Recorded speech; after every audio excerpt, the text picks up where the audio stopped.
Hey friends, welcome back and happy 2026. I can't believe that we are already into the new year, and I'm really excited to see what the year brings with my reading, with my channel, and just life in general. So I hope you had an amazing holiday and that you had a great New Year's as well.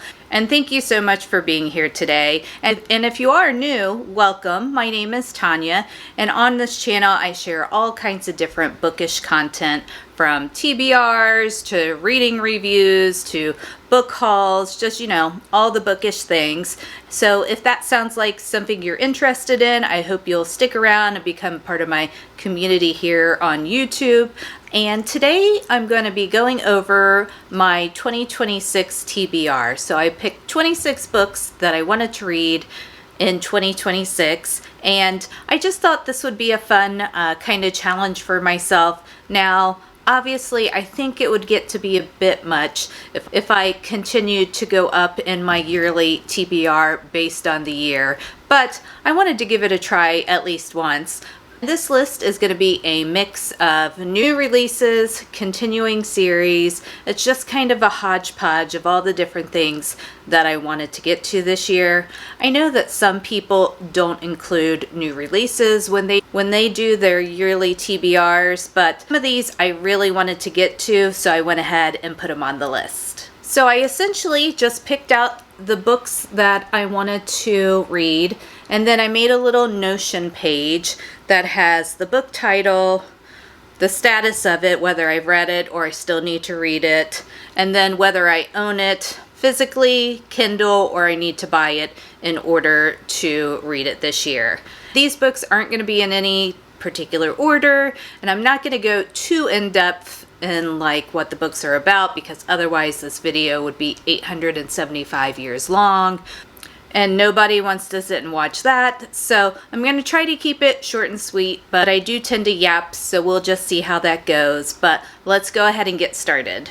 Alright, so first up on the list is Six of Crows by Leigh Bardugo, and I think this is one most people have already read, but I haven't. I did read Shadow and Bone, which was the first books in the Grishaverse, but I haven't made it to Six of Crows. I did watch a little bit of the TV series when it was on Netflix, and the TV series kind of combined Shadow and Bone and Six of Crows, and it was kind of a hodgepodge of the plots and the characters, so I have a little bit of a feel for what Six of Crows is going to be, and I think I'm really going to like it. I really enjoyed Shadow and Bone, so I'm expecting to enjoy the Six of Crows duology as well. So it does have a heist feel to it, which I always really enjoy, so that was one of the main reasons I put it on the list, so can't wait to read this one. Then next up is Wild Reverence by Rebecca Ross, and I have not read any of Rebecca Ross's other books.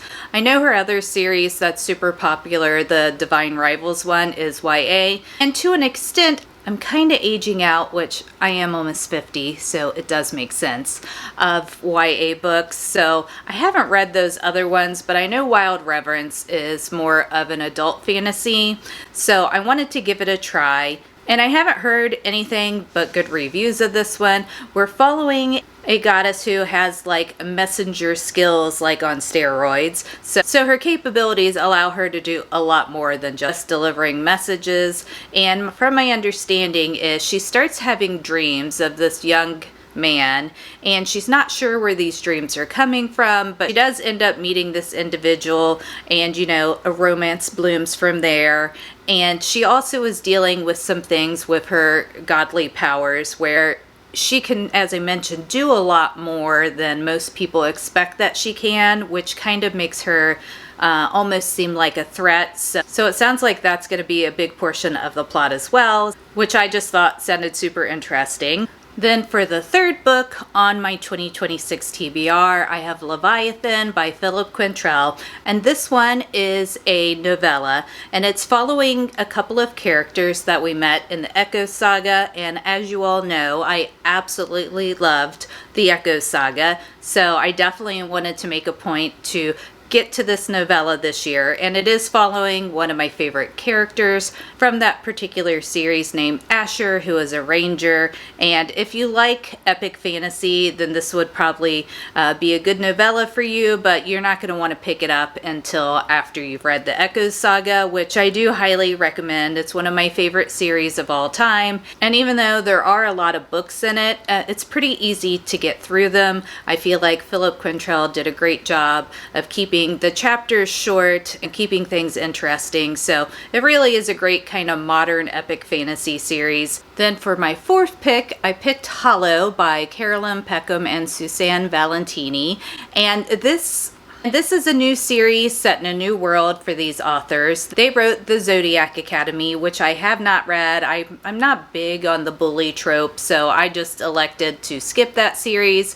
But this one was set in a different world and seems to not have those kind of same tropes. So I wanted to give their writing a try, and I ended up getting this book for Christmas, and it's actually on my January TBR, so hopefully I actually get to it, but this one kind of ticked a lot of the boxes for things I like in a book. There is of course magic, but our female main character is not fae, she is a human, and every so many years there is a great hunt that takes place, and our female main character is going to take part in it this time around, and it's set like in an enchanted forest, and she has to go in and find these different forest spirits. So all of those things sounded right up my rally, and there's a little bit of, romance sprinkled in.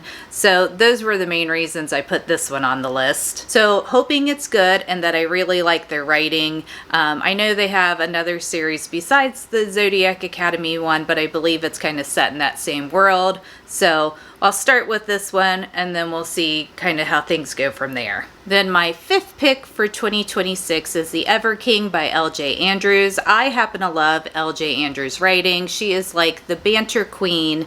I've read quite a few of her books, and I haven't read one yet that I haven't liked. So I have high expectations for this one. It's about a scarred king who has been in some sort of underwater prison, and his rival's daughter ends up freeing him from this prison somehow, and that he kidnaps her.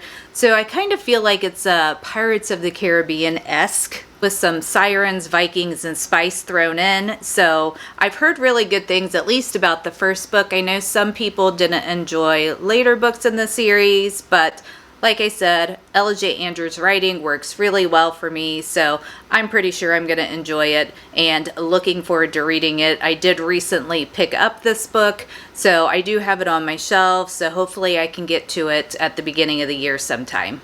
Then the sixth book on my list is Cleopatra, and this is a new release. It comes out the end of February of 2026, and I'm really looking forward to this one. And this one's actually a historical fiction, and I personally love all things like ancient civilization. So this one, of course, will center around Egypt and Cleopatra's story. And what makes this retelling kind of unique is that Cleopatra is the one telling us her stories, which I think will be a really interesting spin on the typical Cleopatra tales that are out there. I'm really interested to see how the author presents the different aspects of Cleopatra's life. And yeah, just thought this one sounded really unique and can't wait to pick it up. And then the seventh book I put on this year's TBR is Immortal Consequences by Ivy Marie. And this is one that I've had on my TBR for a little while. I got it in a Book of the Month box probably over the summer last year, but I just never made it to it. But it has kind of a fun twist on a dark academia setting, in the fact that all of the students that go to this academy are dead. It takes place, in the underworld, and there's this competition that happens every so many years, and you go through a trial, and then basically whoever wins either ends up staying as a student permanently, or they get a pass on to the afterlife. So definitely definitely a different take, like I said, on that dark academia setting. And I know this one is a series and the second book is coming out later this year. So I'm hoping to get to the first book in the series. I think this would be a really good kind of fall read for spooky season, just based on the fact that I'm sure we're going to talk a lot about death since it's set kind of in the underworld and we're talking about the afterlife and things like that. So I may save it till September, October, but I do definitely want to get to it this year.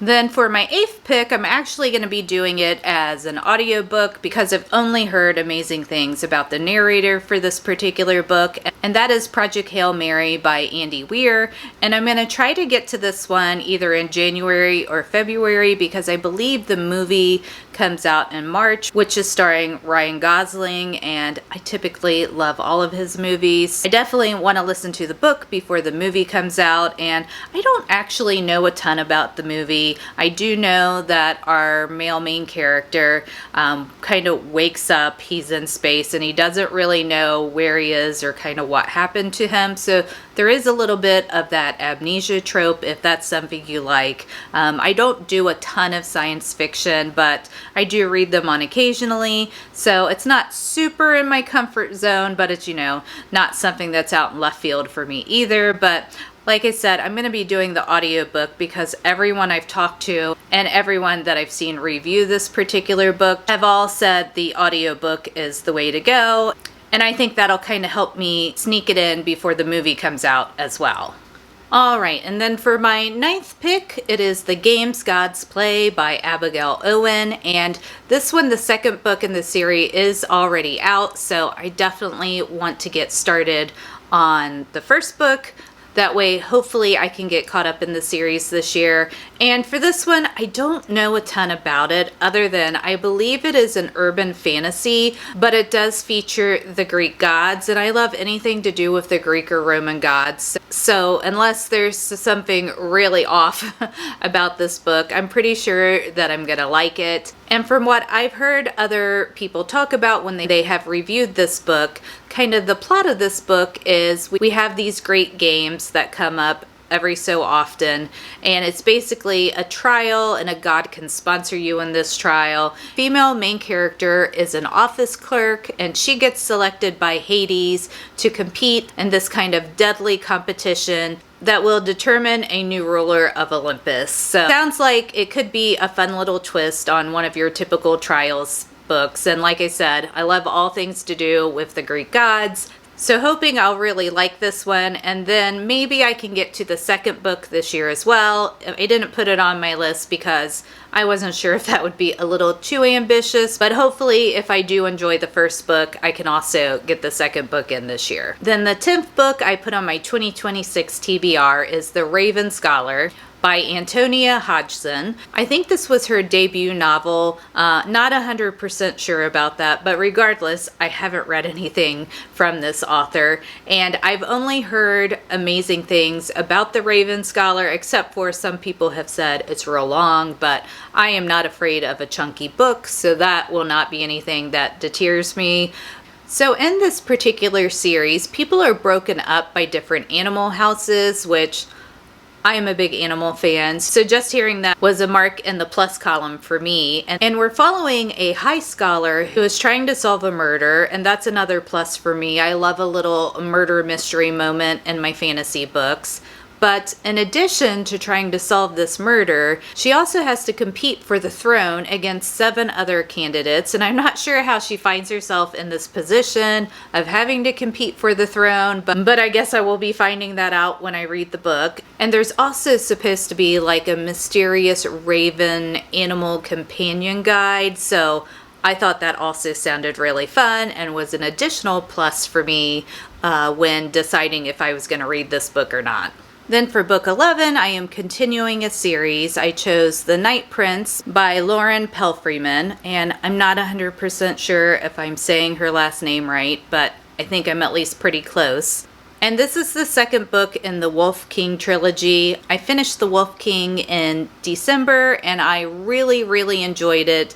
thought it was an interesting take on wolf shifters, and just loved the banter that was in it, and kind of the Highlander kind of feel for the world that we were in. And I won't go into much more detail than that for this particular book because I don't want to spoil the series for anyone, but basically wolf shifters, a princess that is kidnapped, a kind of Scottish Highlander vibe, and some spice and banter, and that really kind of sums it all up. Then book number 12 on my list is also continuing a series, and that is The Knave and the Moon by Rachel Gillig, which is the sequel to The Night and the Moth, and I absolutely love everything that Rachel Gillig writes. It's always moody and atmospheric, and The Night and the Moth was no exception to this. And it ended on such a cliffhanger that there was no way I wasn't going to be continuing the series. So I believe this comes out in October. I'll definitely be picking it up whenever it does come out. And a brief little synopsis on this particular series is we're following Six, who is a diviner, who she has these kind of prophetic dreams that tell people if they're in favor with the omens, who are kind of like the gods of this particular realm. And the way she has these dreams is she basically gets drowned in a dirty stream, which, you know, is not the best experience, but that's how she has these visions. And she's been staying in this cathedral with 5 other women who were all brought there as children, as foundlings, so they didn't have any other family, and they were given this opportunity to live in the cathedral, do some service by having these dreams for people and kind of giving them a glimpse of their fortune or future. And then at the end of their service, which I believe was like your service was expected to be 10 years long, then they would be released and able to go out and live their life as they will. Well, the diviners started disappearing until Six was basically the only one left, and she ends up enlisting the help of the new young king and his knights to help her find her other diviners, and then she in turn is going to do a favor for them. And I really enjoyed the banter back and forth in between Six and Rory, who was the male main character in this tale. There is also a gargoyle companion named Bartholomew who stole the show for a lot of the book, and I absolutely fell in love with him. And he's probably one of my favorite non-human side characters that I've read in a book. So he added a whole nother layer to my enjoyment of the first book. Hopefully, I'm assuming he will still be in the second book, and that's kind of the gist of what the series is about. So definitely will be picking it up come October. Then book number 13 is also continuing another series, and that is A Promise So Bold and Broken by Sophia St. Germain. And this is the follow-up to A Tongue So Sweet and Deadly, which I gave 4 stars to. For a lot of people, A Tongue So Sweet and Deadly was a 5-star book. I didn't quite get the 5-star feeling for it. I thought there was a couple of major plot points that got resolved a little too conveniently for me, but I've heard the series just gets better and better as you go along, so I did want to go ahead and continue it, which is why I have added it to my list. Then for books 14 and 15 on my list, they are both by the same author, and they are both fantasy standalones, which you don't get to see very often. And those books are Blood Over Brighthaven and The Sword of Kaigan by M.L. Wong. Now these books are vastly different from each other. The Sword of Kaigan, we're following an older female character who has a son, and she was formerly a warrior, but then, you know, her life has kind of calmed down some, motherhood has come on, and she thought she was done with that side of her life. But as with all great warriors, the fighting never ends, and so something happens along the way where she does kind of have to pick up her sword again, and I think we're also getting the perspective of her son. I don't know much more about it, just that people rave about it, and I was really interested in it because it had kind of an older female main character, and that's also something you don't see in a lot of fantasy books. And then for Blood Over Brighthaven, This one is in an academy setting. The magic system's supposed to be really unique. There's this kind of machine that they use for their magic. I think there's a little bit of romance thrown in there, but the main plot of the book basically is female rage. And this is another one where I've only heard people rave about it, so I wanted to go ahead and put it on my list for this year. Then for books 16 and 17, they are also by the same author, and they're finishing off series for me, and they make me a little bit sad and heartbroken because I feel like maybe this author's writing time, they're trying to kind of close it out. They have been writing for quite some time and are in their 70s at this point. And those two books are Elvenbred and A Deliverance of Dragons by Mercedes Lackey. And I am a huge Mercedes Lackey fan.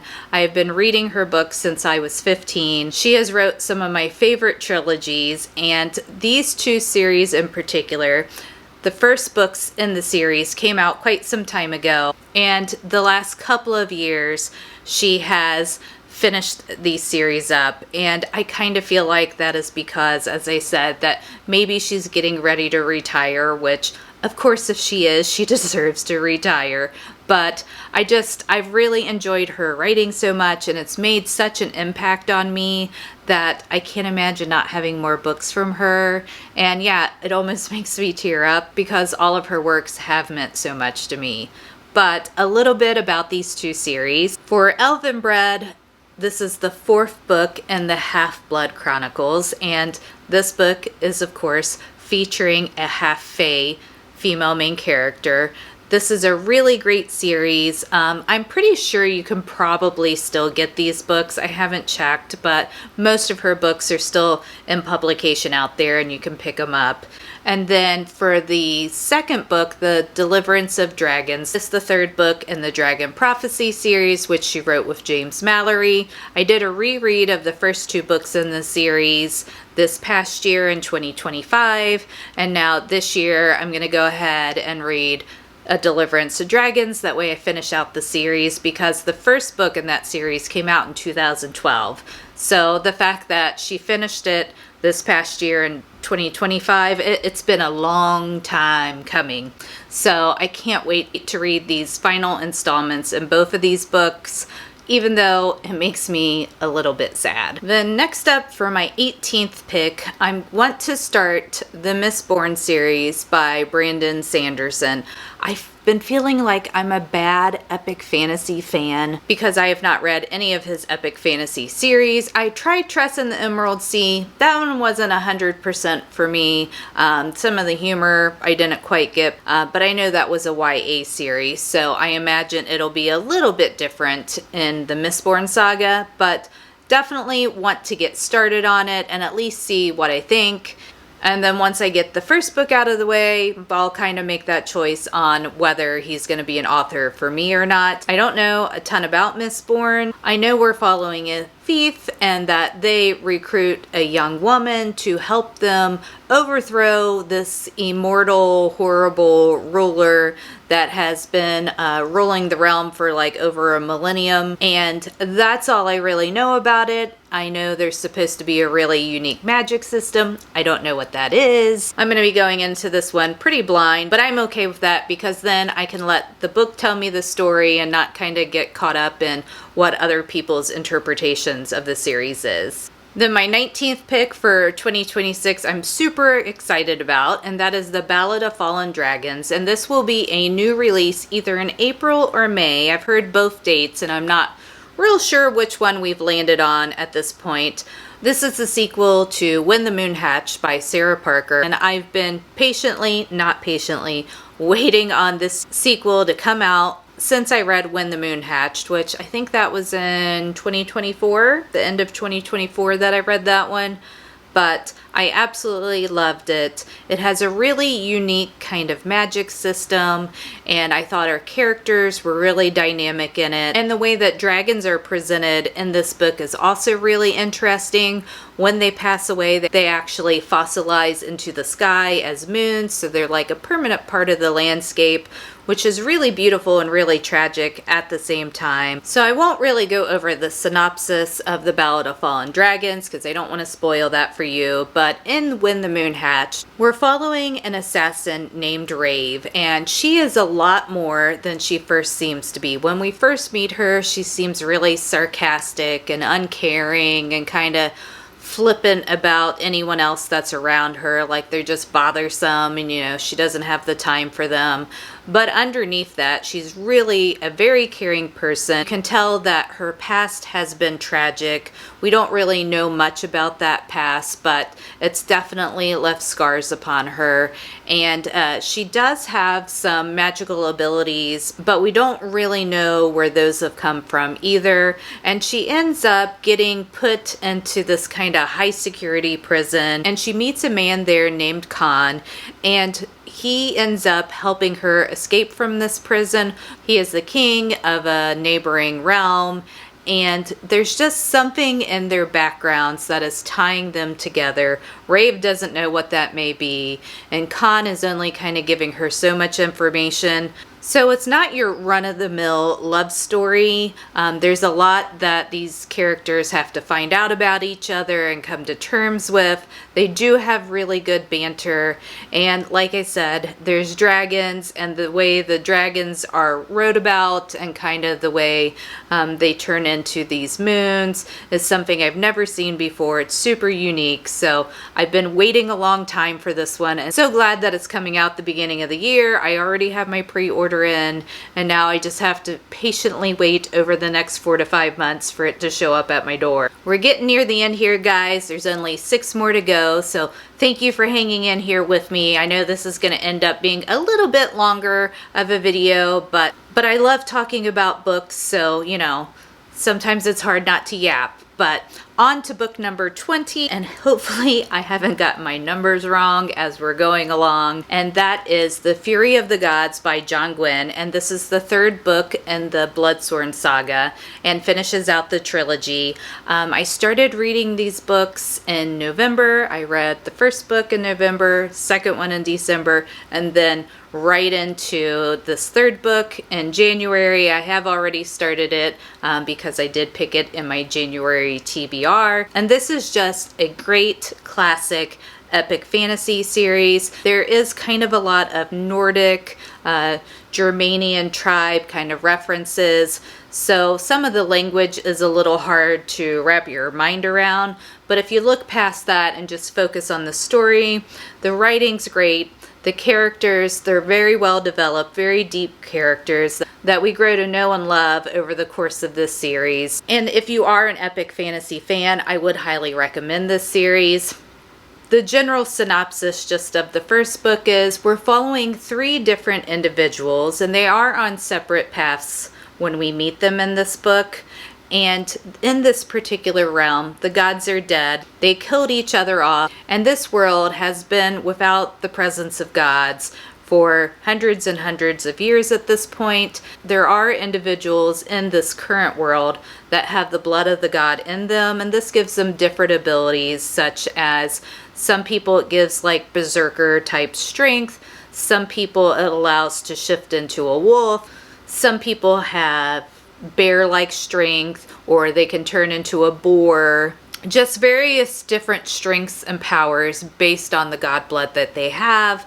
But if you do have this god blood, it's not looked at as a positive, and you basically get enslaved and are given a master. That way someone else can use your power however they want, but you're not allowed to be a free man or a free woman if you have this tainted blood. And it ends up one of these gods wasn't actually killed, they were imprisoned, so they are still alive, and things kind of ensue from there. There's groups of people who want to kind of release this god. There's other groups of people who think all of the gods should stay gone from the world. And we end up following 3 different individuals. One is named Orca, and she is an older woman. She is a mother. She used to be a great warrior, and her husband left their mercenary group to become farmers because they wanted a simpler life for their child, and they didn't want their child growing up, in this mercenary band, exposed to all these different fights and battles and, the different tasks that mercenaries get themselves in. So they've been living off kind of in the country, farming, and something happens where their son ends up getting kidnapped. So she goes off to get her son back. We're also following a serf, or they're called thralls in this particular series, named Varg, and he has escaped from the master who he was being held under, and he ends up getting taken into this mercenary band called the Bloodsworn, and then he really finds out a lot about himself and about his sister, who he's trying to avenge because she was killed, and this kind of power and blackouts and strange things that have always happened around him. He starts to learn more and more about those things as he's traveling with this mercenary band. And then the third individual that we're following, at least in the first book, her name is Elva, and she is also in a mercenary band. Her father is a ruler of one of the major cities in the realm, but he's a terrible person. They've never seen eye to eye, so she's went off with this mercenary band to kind of make her own name in the world. And lots of different things just happen from there, and one I would highly recommend that you pick up. I'm about 50% of the way through this final book, so I know I'm going to love it. I'm still loving it. Hopefully it doesn't disappoint me in the end, but I would like to pick up some of John Gwyn's other series after I finish this one. Then for books 20 and 21, I have Heavenly Bodies and Fallen Stars by Ermani Iru. And Heavenly Bodies has been on my list for quite some time now, but I just haven't got around to picking it up. But I love how it's kind of astrology based. We're following a young woman named Alara, and she has known for quite some time now that there is a prophecy that says she is going to fall in love with a star and then kill him. And stars in this land are gods. So basically she's going to fall in love with a god and then she's going to kill him in some way. Obviously, the gods don't like this prophecy. It kind of puts Alara in harm's way. I do know there is a prince who is a forbidden love interest, but this has definitely been on my to-read list for quite some time. And then Fallen Stars just came out back in the fall. So now I'm 2 books behind, so I wanted to get this series started and get caught up in it this year. I'm not sure when the 3rd book comes out, but if I can at least knock out these first 2, I'll feel good about it. Then book 24 on this year's TBR is A House of Flame and Shadow by Sarah J. Maas, and this is the 3rd book in the Crescent City series, and I want to get this series finished off as well. I really enjoyed House of Sky and Breath, and it ended on a huge cliffhanger, so I kind of need to know what happens there. Now, I know a lot of people say that the 3rd book was disappointing to them, but there's no way I cannot read it because I enjoyed the 1st and the 2nd book so much, so I really just need to know what happens. So want to get this one read this year. Hopefully it will not be a disappointment for me, but we shall see. Then book number 25 is The Enchanted Greenhouse by Sarah Beth Durst, and this is a cozy fantasy in the spell shop world. And this particular world is going to have 3 different books, the first one being the spell shop. The Enchanted Greenhouse is the 2nd book in the series, and then there will be a 3rd book as well. And these are interconnected standalones. You don't have to read the spell shop to read the Enchanted Greenhouse, but I think it will give you kind of a better idea of the world, and we do kind of get glimpses of some of the characters that we are going to meet in the Enchanted Greenhouse in the spell shop. So if you can, I definitely would suggest reading them in order. And this particular book is on my TBR for January, and I'm really looking forward to reading it. In this book, we're following a former librarian who she got turned into a statue for practicing forbidden magic when she made a sentient spider plant, as one does, because she was lonely. So, you know, at that point, she of course thought her life was over because she got turned into a statue. But she ends up waking up like hundreds and hundreds of years later, and she's alive, and she's in this like slightly abandoned greenhouse, and she has no idea how she got there and is just trying to kind of figure things out now that she is no longer a statue. So I thought this one sounded really cute. These cozy fantasies, you know, they're more of a brain break and to kind of just lighten your heart some and give yourself something not so taxing emotionally to read. So I do like to throw one in there on occasion just so I can have that kind of fun, uplifting reading experience. And once I have this one read, I'll definitely let you know my thoughts on it. Then the final book on my 2026 TBR is The Will of the Many by James Islington. And this one made it onto the list because I had FOMO. Everyone's been talking about this book and its sequel, The Strength of the Few, that just recently came out. So I don't want to miss out, so I added it to the list. I do think it's one I'm going to enjoy. It is kind of a high fantasy. It may lean more like with a tad of science fiction in it as well. I'm not really sure about that point, but I believe that's what I've heard some other people say. And in this book, we are following our male main character whose family gets executed, and he gets adopted by kind of a wealthier, highborn family and sent off to this academy to train. And in this particular world, the magic is kind of like a MLM pyramid scheme. Like the people at the top take the magic from the people at the bottom and use it for themselves. So everyone's kind of funneling up their power to these like top people. And this is not something our main character wants to do, but he has to act like he's conforming because there's some information he needs to find out to help avenge his family that was murdered. So definitely sounds like it's going to be high stakes. Love that there's an academic kind of setting, and we'll just see if I love it as much as everyone else does. So that was everything that was on my 2026 TBR, and what I've done to kind of hold myself accountable to make sure I'm actually reading these books is I put them all in a spinner wheel. And what I'm doing each month is I'm picking 5 TBR prompts in my regular TBR videos, but then I'm going to spin the wheel and get one of these books as well. That way, like I said, I can just make sure I'm actually making progress on it.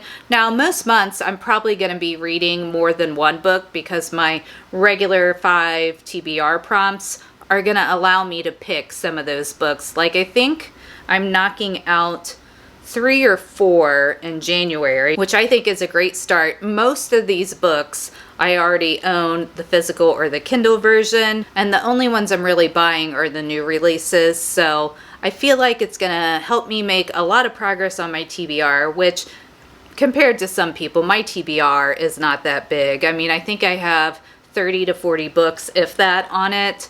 So I don't have a huge physical TBR, but I bought the books on there because I wanted to read them, and this will kind of help keep me accountable for reading those books, as well as just keep me moving in different series and things that I want to get to. So thanks for hanging out with me today and letting me share my 2026 TBR with you. Do you set up an annual TBR? And if you do you do the big 26, like the number that's the year? Or do you just pick a handful of books that you want to get to? I'd love to hear how you handle your yearly TBR down below in the comments. And if you don't want to leave a comment but still want to let me know that you were here today, you can leave the star emoji down below, and then I'll know you made it to the end. So thanks again for being here. Take care, keep reading, and I'll catch you in my next video. Bye.